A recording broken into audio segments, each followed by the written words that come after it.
Hello everyone, this is your host and English का दोस्त Mohammad Naveed once again आपके सामने एक बार फिर एक नई वीडियो लेक्चर में हाजिर खुद। फ्रेंड्स, आज के हम इस वीडियो लेक्चर में बात करने वाले हैं ईटा एमडीकेट टेस्ट 2022, यानी ये जो टेस्ट एमडीकेट का जो टेस्ट 2022 में कंडक्ट किया गया ईटा के जरिए, आज उसी के पर बात कर रहे हैं और उससे मैंने क्वेश्चन लिए हैं, उससे मैंने एमसीक्यूज लिए हैं। अब तक आप इस वीडियो लेक्चर के अंदर हम एक एक करके पूरी क्वेश्चन को हम डिटेल के साथ समझने की कोशिश करने वाले हैं। तो चलिए स्टार्ट करते हैं वीडियो को क्वेश्चन नंबर 1 से। क्वेश्चन नंबर 1 है हमारा।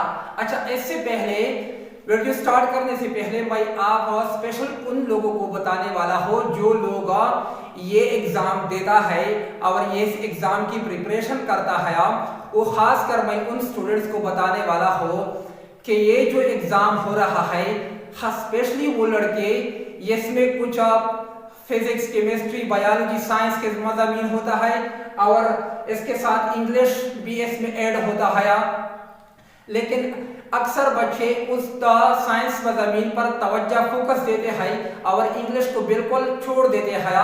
तो उसी वक्त जब स्टूडेंट्स एग्जाम देते हैं तो उसी वक्त मेरा ये इंग्लिश पार्ट कंफ्यूजन पैदा करता है उन लड़कों के लिए जो उसने मेहनत की इन तीनों साइंस सब्जेक्ट्स की और इंग्लिश को उसने इग्नोर किया होगा। तो मैं अभी से आपको बताने वाला हो कि उन सब्जेक्ट के साथ साथ इंग्लिश की भी प्रिपरेशन करें ताकि आने वाले एग्जाम में फिर आपको आसानी से इसको पास कर सके। तो चलिए शुरू करते हैं। फर्स्ट क्वेश्चन है, यानी फर्स्ट एग्जांपल है, लेखा है bridegroom is an example of. Number A में लिखा है न्यूट्रल जेंडर, नंबर बी में लिखा है कॉमन जेंडर, सी में है मास्कुलिन जेंडर, डी में लिखा है फीमेल जेंडर। यानी अब यहाँ पर उन्होंने हमें एक वर्ड अंडरलाइन क्या होगा, वो है ब्राइट रूम, यानी उसने ये वर्ड अंडरलाइन किया है कि ये किस किस्म का एग्जांपल है, कि ये न्यूट्रल जेंडर है, कॉमन है, मास्कुलिन है या फीमेल है। तो सबसे पहले हमारे पास उन्होंने ऑप्शन ए में दिया था न्यूट्रल जेंडर। न्यूट्रल जेंडर क्या होता है? A noun that denotes a thing which is neither a male nor a female is said to be a neutral gender। यानी न्यूट्रल जेंडर ऐसे जेंडर होता है जो न मेल को और न फीमेल को शो कर रहा है, ये इसको पैरा न्यूट्रल जेंडर कहता है। For example book, pencil, wood, oil etcetera, ये न्यूट्रल जेंडर की कैटेगरी में आता है। तो दूसरा है कॉमन जेंडर। कॉमन जेंडर क्या होता है? Common a noun that denotes or female, male, a male or a female is said to be the common manner। For example, teacher, student, parent, guest, doctor, etc। masculine gender क्या होता है? masculine gender में क्या होता है? a noun that denotes a male creature is said to be of the masculine gender। For example, Rashid, boy, brother, man, king वगैरह वगैरह। Female gender क्या होता है? यानी ये तो नाम से भी जाहिर है फीमेल को कोई फीमेल को शो कर रहा। खुदाई female gender a noun that denotes a female creature is said to be a feminine gender। For example Nadia, girl, sister, cow, queen वगैरह वगैरह, ये हमारे फीमेल जेंडर। अब यहाँ पर इस ब्राइडग्रूम का जो वर्ड है, जो अंडरलाइन क्या है, इन चारों में से ये कौन सा है? तो सबसे पहले मैं आपको ये बताने वाला हूँ कि आप इसको तब इजी पहचान सकोगे जब आपको इस वर्ड्स का उर्दू में हिंदी मीनिंग्स पता होगा, तब आपको इस वर्ड्स को आप आसानी से फाइंड आउट कर सकते हैं। तो ब्राइडग्रूम का मतलब होता है, का मीनिंग है दुल्हा। अब दुल्हा किस कैटेगरी में आता है? तो हमारे न्यूट्रल जेंडर में मैंने बताया था कि ये न तो मेल को जाहिर करता है न फीमेल को जाहिर करता है। अब ये तो नहीं हो सकता, ये तो गया ना, ऑप्शन ए रैंक है। अब कॉमन जेंडर कौन सा होता है? कॉमन जेंडर में आप आम सी चीजें जो शो करता है, फॉर एग्जांपल जो टीचर वगैरह होते हैं, बॉय वगैरह होता है, ये भी नहीं हो सकता। अब मस्कुलिन जेंडर और फीमेल जेंडर ये दो बच गए। फीमेल जेंडर को मैंने आपको बताया था कि ये कोई फीमेल को शो करता है, और दुल्हा तो मेल है, और ये फीमेल का जो फीमेल होता है वो दुल्हन होता है। तो ये हमारे पास करेक्ट आंसर ऑप्शन सी हमारा करेक्ट ऑप्शन है। मास्कुलिन जेंडर में यानी दुल्हा मास्कुलिन जेंडर की एग्जांपल में आता है, तो इस लिहाज से हमारा करेक्ट ऑप्शन आंसर सी है। अब बढ़ते हैं दूसरे एग्जांपल की तरफ। वही तरह बिल्कुल सेम एग्जांपल दिया है, यहाँ पर दिया है कवर्डाइस is an example of number A common noun, number B proper noun, number C countable noun, number D abstract noun. अब यहाँ पर उन्होंने इस वर्ड्स को अंडरलाइन किया है कवर्डाइस, कि ये कवर्डाइस किस चीज का एग्जांपल है। ऑप्शन में दिए होते हैं कॉमन, प्रॉपर, अनकाउंटेबल या एब्स्ट्रैक्ट नाउन। अब इसी वर्ड्स को आप तब फाइंड आउट करता है इजी जब आपको इसकी मीनिंग्स पता होता है। तो कवर्डाइस का उर्दू या हिंदी मीनिंग्स क्या होता है? ये बुज़दिली या नामर्दी को कहते हैं। कवर्डाइस का मीनिंग है बुज़दिली या नामर्दी। तो ये हमारा कॉमन नाउन क्या होते हैं? कॉमन नाउन तो हर किसी को पता होगा कि ये तो आम सी चीजें होते हैं, आम चीजों को जाहिर करता है। प्रॉपर नाउन जिसमें पार्टिकुलर पर्सन, थिंग्स, आइडिया की बात होती है। काउंटेबल वो काउंटेबल नाउन में हम जो गिनती करते हैं 1 2 3 4 जिसको हम गिन सके उसको काउंटेबल नाउन होता है। और एब्स्ट्रैक्ट नाउन वो नाउन होता है जिसे ना हम देख सकते हैं ना छू सकते हैं, उसको एब्स्ट्रैक्ट नाउन कहते हैं। जैसे सिर्फ उसको हम फीलिंग कर सकते हैं, महसूस करते हैं। तो इसलिए हाथ से कवर्डाइज क्या होता है हमारा बुज़दिली या नामर्दी। तो कॉमन नाउन नहीं है, ये तो चला गया ऑप्शन ए। प्रॉपर नाउन भी नहीं है किया केस में कोई पार्टिकुलर पर्सन आइडिया की बात होती है। काउंटेबल नाउन ये कोई नंबर को, तादाद को शो नहीं करता। ऑप्शन डी जो है ये हमारा करेक्ट आंसर है एब्स्ट्रैक्ट नाउन। तो कवर्डाइज क्या होगा? कवर्डाइज हमारा एब्स्ट्रैक्ट नाउन है, क्योंकि ये बुज़दिली या नामर्दी हम ना देख सकते हैं ना इसको हम छू सकते हैं, बस सिर्फ इसको महसूस कर सकते हैं यानी फीलिंग कर सकते हैं। तो उम्मीद है कि आपको ये दो एग्जांपल समझ में आया होगा। अब बढ़ते हैं एग्जांपल नंबर 3 की तरफ। हमारा तीसरा एग्जांपल है I waited for the bus but it was late. Identify the sentence. ये एग्जांपल उसने हमें दिया था एक एमसीक्यू कि I waited for the bus but it was late। यानी इस सेंटेंस को आइडेंटिफाई करो कि ये कौन सा सेंटेंस है। तो नंबर ए में दिया है सिंपल, नंबर बी कॉम्प्लेक्स, 3 सी में कंपाउंड और डी में मिक्स्ड। यानी ये सिंपल सेंटेंस है, कॉम्प्लेक्स सेंटेंस है या कंपाउंड है या मिक्स्ड है। अब इसकी पहचान ये होता है कि अब यहाँ पर आई वेटेड फॉर द बस, ये और इट वाज लेट। यहाँ पर I waited for the bus clause number 1, it was late clause number 2। इसमें दो इंडिपेंडेंट क्लास दिए जे है, तो ये हमारा क्या होगा। और दूसरी बात ये लफ्ज बट हमारा क्या है कोऑर्डिनेटिव कंजंक्शन, कोऑर्डिनेटिव कंजंक्शन है।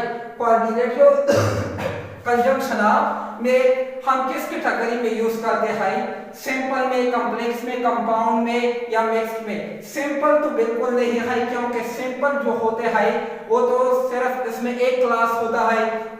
कॉम्प्लेक्स वो जो सबऑर्डिनेट क्लास होते हैं, जो एक इंडिपेंडेंट और दूसरा डिपेंडेंट क्लास होता है। मिक्स्ड ये तो मिक्स सेंटेंस नहीं है, तो हमारा करेक्ट ऑप्शन सी है कंपाउंड। ये जो है I waited for the bus but it was late, ये हमारा है कंपाउंड सेंटेंस। ये वर्ड जो होता है बट, ये कंपाउंड सेंटेंसेस में यूज होता है। ये हमारे पास एक फार्मूला होता है फेन बुआइज में हम वो पढ़ाते हैं फेन ए फॉर वो फॉर आर जो होता है, और इसी तरह बुआइज बी मतलब बट, वाई मतलब यट, इसी तरह जो होता है वो हमारे कंपाउंड सेंटेंसेस होते हैं। नंबर 4 देखिए, we can drive dash the tunnel, use the correct preposition.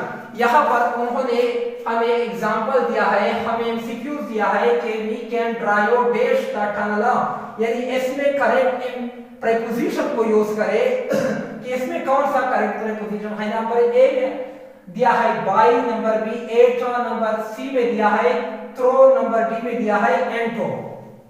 अब हम इसको जोड़ते हैं कि इसमें कौन सा सेंटेंस कौन सा प्रीपोजिशन इसमें लगता है। नंबर ए में दिया है बाय, बाय का जो यूज है वो हम 4 सिचुएशन में करते हैं। नंबर 1 बाय हम पैसिव सेंटेंस में यूज करते हैं। नंबर 2 बाय का यूज से के लिए करते हैं, यानी से का जो सेंस आता है इसके लिए हम बाय का यूज करते हैं। नंबर 3 बाय का यूज तक के लिए हम करते हैं। और नंबर 4 बाय का यूज नेक्स्ट टू, एडजेसेंट या बिसाइड के लिए करते हैं। अब एट का यूज हम कहाँ करते हैं, यानी एट का यूज जब भी एक ऑब्जेक्ट इस पोजीशन पे हो मिनी वर्टिकल में, दूसरा हॉरिजॉन्टली उसे टच कर रहा है, जनरली एट का यूज हम कर सकते हैं। ऑप्शन सी में दिया है थ्रो और ऑप्शन डी में है इंट्रो या थ्रो का यूज हम कहां पर करते हैं। थ्रो जब किसी वाक्य में से या के जरिए इस तरह सेंस आता है, दो तरह के सिचुएशन में हम तो थ्रो का यूज करते हैं। दो तरह सिचुएशन में हम थ्रो का यूज करते हैं, यानी किसी चीज के आर पार देखना या किसी चीज से गुजरना, हम इसी सूरत में थ्रू का यूज करते हैं। और इनटू का यूज हम किस सूरत में करते हैं, इनटू का यूज ये हरकत को जाहिर करता है, इट डिनोट्स मोशन। तो यहाँ पर कौन सा करेक्ट होगा, ये वी कैन ड्राइव बाय तो बिल्कुल भी नहीं होगा, क्योंकि मैंने अभी पूरे डिटेल के साथ आपको बताया। अब एट जो मैंने बताया ये भी नहीं हो सकता। इंटू ये जो होता है मैंने बताया कि ये हरकत मोशन को जाहिर करता है। अब यहाँ पर हमारा करेक्ट ऑप्शन सी है through, we can drive through the tunnel, यानी हम टनल से गुजर रहा है। मैंने बताया कि थ्रू का यूज हम दो सिचुएशन में करते हैं, एक जब किसी चीज से आर पार होते हैं, या दूसरा जब किसी चीज से गुजरते हैं तो उसकी सेंस में हम थ्रू का यूज करते हैं। आगे देखिए, should proceed further. Number 5, what figure of speech use in this sentence. यहाँ पर एक सेंटेंस दिया है, he is the black sheep of the class, यानी उन्होंने बताया कि इस सेंटेंस में ही is the black sheep of the class, इस सेंटेंस में कौन सा फिगर ऑफ स्पीच यानी लिटरेरी डिवाइस यूज हुआ है, ये किस किस्म का सेंटेंस है। अब देखिए, ए में दिया है सिमिली, बी में है मेटाफर, और सी में है इलिट्रेशन, और डी में होता है हाइपरबोले। अब यहाँ पर देखिए, सिमिली का यूज हम कब करते हैं, सिमिली के तो एग्जांपल में हम एज या लाइक का वर्ड यूज करते हैं। अब हमारे पास ऐसी एग्जांपल में ही is the black sheep of the class में इसमें न एज है और न लाइक का लफ्ज आया है, तो ये तो बिल्कुल नहीं है। मेटाफर का यूज हम किस सूरत में करते हो, किसी चीज के साथ हम कंपैरिजन करते हैं, तो वहां पर हम मेटाफर का यूज करते हैं। इलिट्रेशन का यूज हम तब करते हैं जब कोई सेंटेंस पे रिपीटिशन हो, यानी बार बार एक ही वर्ड को जब हम रिपीट करते हैं, उसी सिचुएशन में हम इलिट्रेशन का यूज करते हैं। अब ये भी नहीं क्योंकि ही is the black sheep of the class, ये में कोई भी रिपीटेशन नहीं हुआ, कोई भी ऐसा वर्ड इसमें नहीं है जो बार बार रिपीट हुआ है। और डी में हाइपरबोले हम किस सूरत में इस्तेमाल करते हैं हाइपरबोले को, तब हम ये इस्तेमाल करते हैं। फॉर एग्जाम्पल मैं कहो I am so hungry I could eat a horse, कि मैं बहुत भूखा हूँ, मैं कि हार्स को खा सकता हो। तो ये मुमकिन नहीं होता कि हम अगर भूखे हैं तो हम हार्स को भी नहीं हो खा सकते। तो इसी तरह ये भी ये ऑप्शन भी नहीं है। तो हमारा करेक्ट ऑप्शन क्या है, मेटाफरा, यानी यहाँ पर कंपैरिजन हो रहा है कि he is the black sheep of the class, यानी he is the black sheep का मतलब क्या होता है, he is the black sheep का मतलब होता है कि टू बी अ ब्लैक के मेंबर ऑफ ए ग्रुप, के a member of a black sheep, he is a black sheep means के he is a member of a group, यानी उसका कंपैरिजन हो रहा है। यानी ये ब्लैक शीप जो है किसी, ये ब्लैक शीप का यहाँ पर वो वाली ब्लैक शीप नहीं है, इसका मतलब यह कोई शरारती लड़का वगैरह क्लास में होता है, यानी उस ब्लैक शीप का कंपैरिजन हो रहा है क्लास के साथ। तो यहाँ पर कंपैरिजन हो रहा है, इसलिए हमारा करेक्ट ऑप्शन बी मेटाफर है। नंबर 6 देखिए, had I studied very well, I dash rewarded with the scholarship. Option में दिया है was, were, will have been, would have been। अब यहाँ देखिए had I studied very well, I dash rewarded with the scholarship, ये किस किस्म का सेंटेंस है? ये तो जाहिर सी बात है कि ये कंडीशनल सेंटेंस होता है। और कंडीशनल सेंटेंस की भी टाइप्स होते हैं, zero conditional, first conditional, second conditional और फिर थर्ड कंडीशनल। अब यह देखिए वाज, ये तो बिल्कुल नहीं लगता, क्योंकि कंडीशनल सेंटेंसेस में वाज नहीं लगता, वर भी कंडीशनल में नहीं लगता, और विल हैव बीन भी कंडीशनल में यूज नहीं होता। और तो जाहिर सी बात है कि ऑप्शन ए बी सी जब नहीं लगता तो ऑप्शन डी जरूर आएगा। तो ऑप्शन डी हमारा करेक्ट ऑप्शन है, would have been. Had I studied very well, I would have been rewarded with the scholarship। ये जो होता है would have been, ये हमारा थर्ड कंडीशनल सेंटेंस का यहाँ पर यूज होता है। आगे देखिए example number 7, the child dare spoken to his parents before going on the trip. Option देखिए have, will be, had, would. यहाँ देखिए द चाइल्ड, यहाँ पर देखिए स्पोकन, ये हमारा क्या है, ये V3 है, यानी V3 का मतलब वर्ब की थर्ड फॉर्म है। तो ये जो होता है ऑलरेडी पास्ट टेंस में होता है, जब पास्ट टेंस में होता है तो खेल तो बिल्कुल नहीं आता, क्योंकि खेल तो हम यूज करता है प्रेजेंट में, और विल बी हमारा क्या है फ्यूचर कंटिन्यूअस टेंस का ये हेल्पिंग वर्ब है, ये भी नहीं हो सकता। हैड या वुड जो होता है हमारा मॉडल वर्ब है, ये भी नहीं है। तो हमारा क्या है, C option had correct option है। यानी वर्ब की थर्ड फॉर्म स्पोकन से पहले हम हेल्पिंग वर्ब पास्ट टेंस में हैड यूज करते हैं। तो the child had spoken to his parents before going on the trip. अब आगे देखिए एग्जाम्पल नंबर 8 में द वर्ड एडिप्ट मीन्स, उसने ये बताया है ये वर्ड उन्होंने अंडरलाइन किया होगा एडिप्ट, कि इसका मतलब क्या है।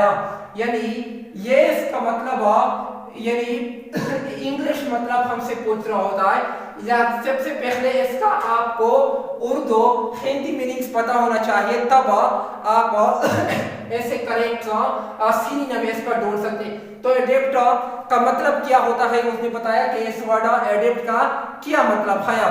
तो एडेप्ट का उर्दू मीनिंग या हिंदी मीनिंग होता है माहिर। अब प्रोफिशिएंट, ऑप्शन ए में proficient, B naive, number C friend, number D में क्या होता है एबोर्ड। प्रोफिशिएंट का मतलब है माहिर, नेव का मतलब है बुली यानी सीधा साधा, और फ्रेंड का मतलब होता है दोस्त, और ए वुड का मतलब है मकान, घर या रिहायशगाह। तो इसका मतलब है माहिरा।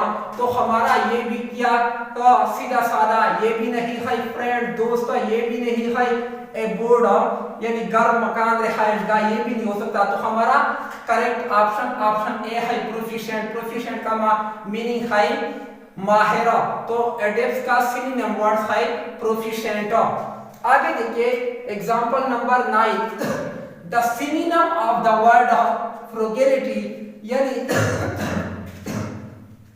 यहाँ पर इस सेंटेंस में हमसे सिनोनिम्स पूछता है कि यानी सिनोनिम्स क्या होता है, यानी सेम मीनिंग वाले वर्ड्स जो होते हैं उसको सिनोनिम्स कहते हैं। यानी फ्रुगैलिटी ये वर्ड्स उसने अंडरलाइन किया होगा कि इस वर्ड्स का मीनिंग क्या होगा, यानी इसका सिनोनिम क्या है। ऑप्शन ए में दिया है इकोनॉमी, बी में enthusiasm, number C foolishness, number D effective. अब यहाँ पर देखिए फ्रुगैलिटी का मतलब है क्या फजूल खर्ची से बचने वाला या कम खर्च। अब इकोनॉमी का मानी है कम खर्च या मिसाल मईशत। एंथुसियाज्म का मतलब है जोश होता है एंथुसियाज्म का मतलब जोश होता है। फुलिशनेस का मतलब है हमाकत या बेवकूफ। और इफेक्टिव का मतलब होता है मुअस्सिरा, जिसका कोई असर हो। तो फ्रुगैलिटी का मतलब मैंने आपको क्या बताया कि फ्रुगैलिटी का मतलब क्या होता है। फ्रुगैलिटी का मतलब होता है यानी फजूल खर्ची से बचने वाला, कम खर्चा।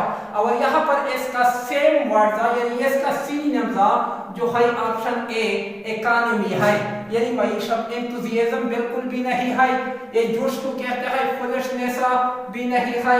इफेक्टिव मुअस्सिर, जिसका कोई असर हो, ये भी नहीं है। तो हमारा सेम वर्ड फ्रुगैलिटी का क्या होगा, इकोनॉमी। अब नंबर 10 को देखिए। नंबर 10 में उन्होंने एक एग्जांपल दिया था, she needs to clean the room, change into passive voice.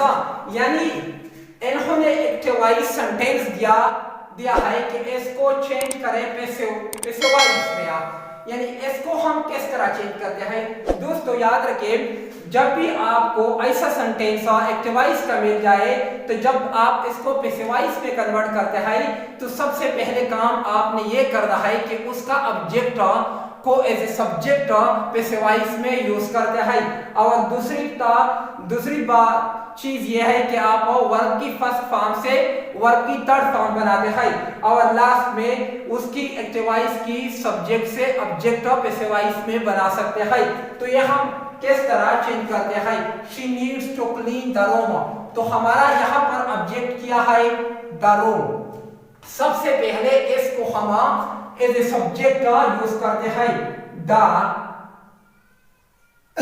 यानी एसी का पहला जो वर्ड है टी, ये क्या होगा, कैपिटल में होना चाहिए, द रूम।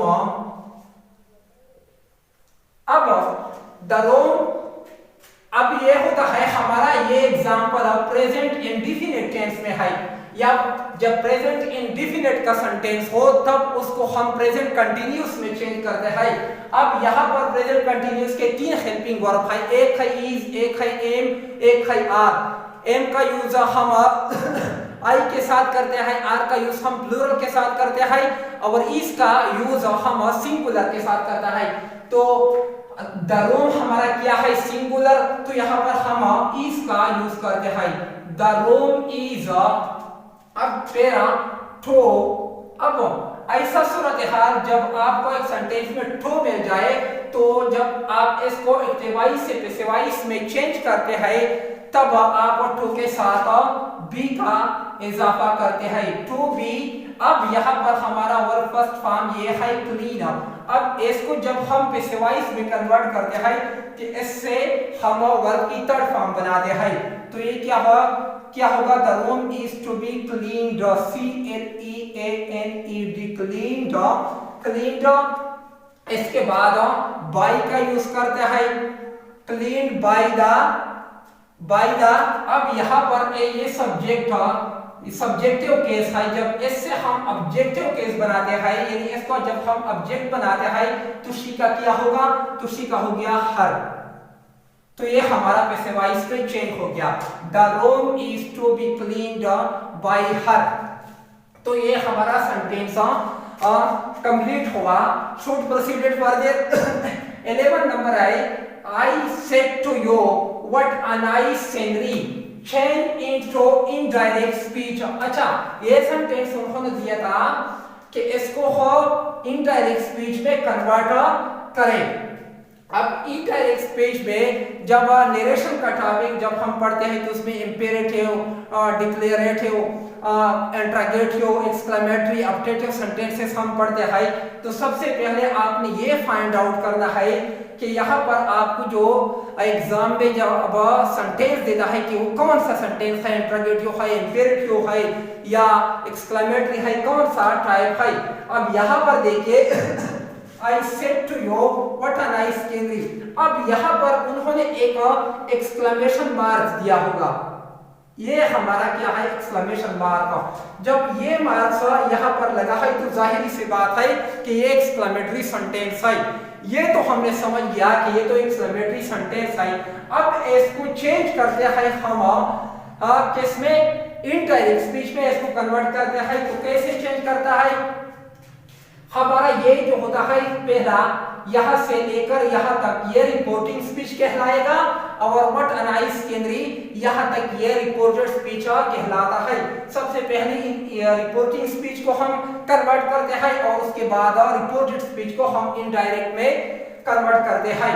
तो किस तरह चेंज होगा, आई तो आई ही रहेगा। इसके बाद सेड को हम किस में चेंज करता है, देखिए डिक्लेरेटिव में हम यानी एग्जेक्टिव में हम सेड को टोल्ड में चेंज करते हैं। अब यहाँ पर डिक्लेरेटिव है नहीं तो यहाँ पर क्या है, एक्सक्लेमेटरी सेंटेंस है क्योंकि यहाँ पर एक्सक्लेमेशन मार्क लगा हुआ है। तो यहाँ पर सेड को हम किस में चेंज करता है, एक्सक्लेम्ड में। आई CLAIMED आई एक्सक्लेम्ड। सेड हमारा चेंज हो गया यानी सेड टू हमारा चेंज हो गया एक्सक्लेम्ड में। आई एक्सक्लेम्ड फिर क्या होगा, यो का वैसे ही वैसे रहेगा।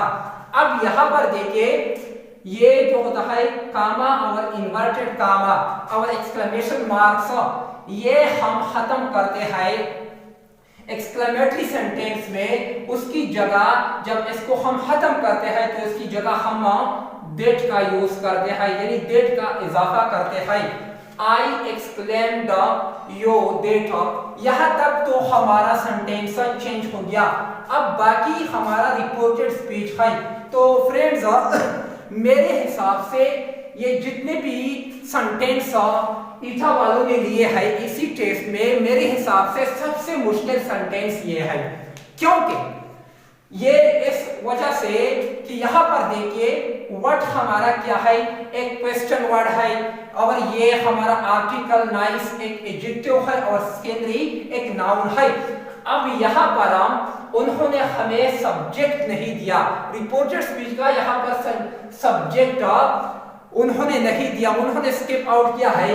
तो जब भी आपके साथ कोई ऐसा सूरत हाल पैदा हो जाए यानी एग्जाम में आपको ऐसा सेंटेंस मिल जाए कि यहाँ पर रिपोर्टेड स्पीच में यानी वो क्या होगा, यानी वो पूरा नहीं दिया होगा, तो आप अपनी तरफ से इसको कंप्लीट करते हैं।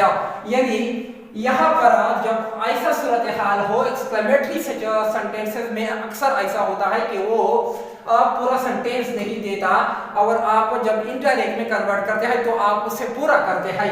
अब यहाँ पर सब्जेक्ट नहीं है, जब सब्जेक्ट नहीं है तो एक्सक्लेमेटरी सेंटेंस में इट वाज को अपनी तरफ से फिर सब्जेक्ट मानते हैं। तो हमारा सेंटेंस रिपोर्टेड स्पीच के लिए हमारा सब्जेक्ट क्या होगा, इट वाज। अब इसके बाद एक्सक्लेमेटरी ये वर्ड एक्सक्लेमेटरी में हम इसको खत्म करते हैं। अब बाकी a nice scenery SCENERY scenery और लास्ट में एक्सक्लेमेशन मार्क की जगह हम फुल स्टॉप लगाते हैं इनडायरेक्ट स्पीच में, यानी ए नाइस सेनरी में कोई भी चेंज नहीं होता।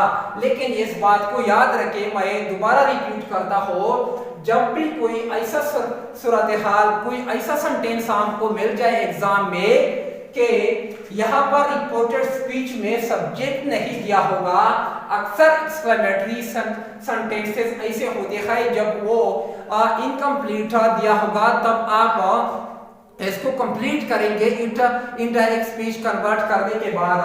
तो आप ऐसा सूरत हाल जब सब्जेक्ट न हो तो फिर अपनी तरफ से इट वाज सब्जेक्ट मानते हैं, सिर्फ इट वाज आप सब्जेक्ट मानते हैं, इट इज या इट आर इट एम ऐसा कुछ भी नहीं, सिर्फ इट वाज आप अपनी तरफ से सब्जेक्ट मानते हैं।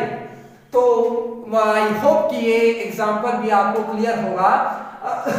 अब बढ़ते हैं आगे।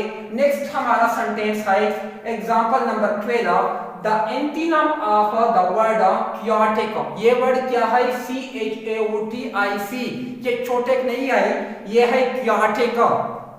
अब यहाँ पर ये इस वर्ड को अंडरलाइन किया होगा chaotic को, कि इस chaotic का एंटीनम क्या होगा।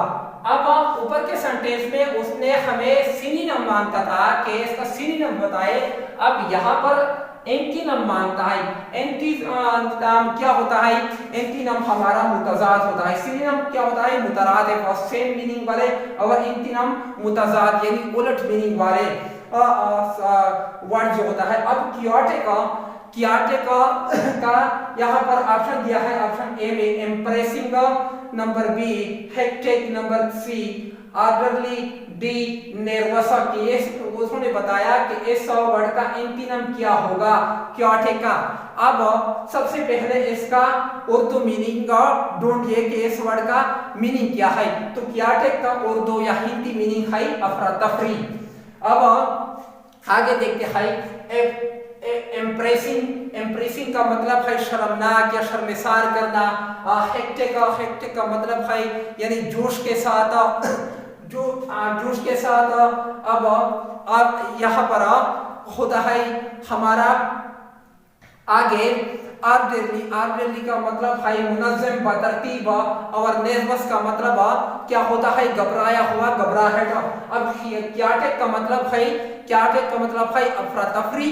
तो हमारा इसमें करेक्ट मीनिंग क्या होगा? तो हमारा करेक्ट ऑप्शन यहाँ पर क्या होता है? ऑर्डरली। तो ये हमारा अफरा तफरी ऑर्डरली, तो chaotic का एंटीनम हुआ ऑर्डरली। ऑप्शन सी यहाँ पर करेक्ट ऑप्शन है। आगे देखिए next one, number 13, my brother and I met on acquaintance of dash on the shopping mall। यानी मैं और मेरा ब्रदर शॉपिंग मॉल पे क्या होता है? मिलते हैं। नंबर ए में दिया है our selves, us, number C our, number C D ours। अब यहाँ पर उन्होंने हमें बताया था कि ये यहाँ पर इस देश में, यहाँ पर इस एमसीक्यूज में कौन सा करेक्ट ऑप्शन है या कौन सा प्रोनाउन यहाँ पर यूज होता है? ourselves या us या our या ours। तो इस एग्जांपल से पहले अगर आप लोगों को मेरी ये वीडियो अच्छी लगी, पसंद आया होगा, तो प्लीज चैनल को भी सब्सक्राइब भी करें और वीडियो को लाइक करें, क्योंकि आपके लाइक से हमें भी मोटिवेशन मिलता है। और हमारा आपसे एक काइंडली रिक्वेस्ट है कि हमारी इस वीडियो को सिर्फ एक दिन के लिए, वन डे के लिए जरूर अपनी स्टेटस पर लगाया करें। तो मुझे उम्मीद है कि आप ये काम करोगे। तो चलिए देखते हैं। तो यहाँ पर ourselves जो होता है ये यहाँ एक प्रोनाउन होता है, अस है, our। अब यहाँ पर my brother and I meet, यहाँ पर कौन सा यहाँ पर हमारा करेक्ट ऑप्शन मैं बताऊंगा ours। यहाँ पर करेक्ट ऑप्शन होता है our is a possessive pronoun which is used to refer to something or someone that belongs to or relates to yourself and to one or more other people। यानी यहाँ per hour जो होता है ये हमारा pronoun हमारा क्या होता है, प्लूरल होता है। तो यहाँ पर ये एक या दो से ज्यादा लोगों के दरमियान बात करने के लिए इस्तेमाल होता है। तो यहाँ पर माई ब्रदर एंड आई, यहाँ से एक से ज्यादा पर्सन है, तो हमारा करेक्ट ऑप्शन क्या होगा, हमारा correct option our, option D हमारा करेक्ट ऑप्शन है। अवर तो हम सिंगल के लिए करता है, अवर अस हमारा ऑब्जेक्टिव केस है, अवर ये अवर सेल्फ तो एडजेक्टिव भी यूज होता है, इसलिए यहाँ पर हमारा correct option option D our side. अब लास्ट वन देखिए, मुझे इसी टेस्ट में 14 एमसीक्यूज मैंने है। अगर किसी के पास इंग्लिश के और भी एमसीक्यूज है तो हमें कमेंट्स बॉक्स में बता सकते हैं, तो हम फिर आपसे कांटेक्ट करते हैं, वो भी हम आपके सामने सॉल्व करते हैं। और देखिए, choose the incorrect underline item. अब यहाँ पर एक सेंटेंस दिया है उसने, the cause of car accident can have been a well functioning brake pizza, यानी कार का जो एक्सीडेंट था ये किस वजह से, यानी ये ब्रेक का जो होता है वो फेल हो गया, इस वजह से कार का एक्सीडेंट हुआ। यहाँ पर उन्होंने दिया था choose the incorrect underline item, यानी इस सेंटेंस में ऐसा आइटम दिए, यहाँ पर उन्होंने कुछ वर्ड अंडरलाइन किया है, द कॉज, इसको अंडरलाइन किया, कैन हैव को अंडरलाइन किया, मेल फंक्शनिंग, यानी इस वर्ड में आप लोग ये बताइए कि इसमें कौन सा टर्म, कौन सा आइटम ऐसा है जो इनकरेक्ट है। दिया है number A the cause, B में दिया है कैन, सी हैव, और डी में दिया है मेल फंक्शनिंग।